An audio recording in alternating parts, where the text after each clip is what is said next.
Գեղեցկության զգացողությունից խոսենք, դուք գեղեցիկ կին եք, հետաքրքիր է, այդ զգացողությունը կնոջը ինչ է տալիս, ձեզ ինչ է տալիս այդ զգացողությունը եւ որքանով է այն կարեւոր եւ օգնում է, խանգարում է, ինչ է անում։ Ես կարծում եմ, որ յուրաքանչյուր կին գեղեցիկ է։ Անկախ նրանից մեծաքանակ մարդ է դա բարձրաձայնում, թե ոչ։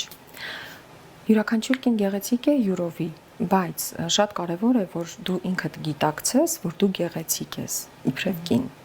Եվ կնոջ ուժը հենց այդ ինքնախոստովանության մեջ է կայանում։ Դու կարող ես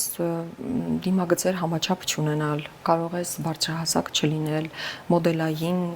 մարմին չունենալ բնավ, երկար մազեր չունենալ, ինչպես իմն է։ Ես միշտ խորոֆեն եմ անում։ Բայց լինել գեղեցիկ ներսի քո զգացողությամբ եւ հենց դրանով դիմացինին տրամադրել, որ դու գեղեցիկ ես։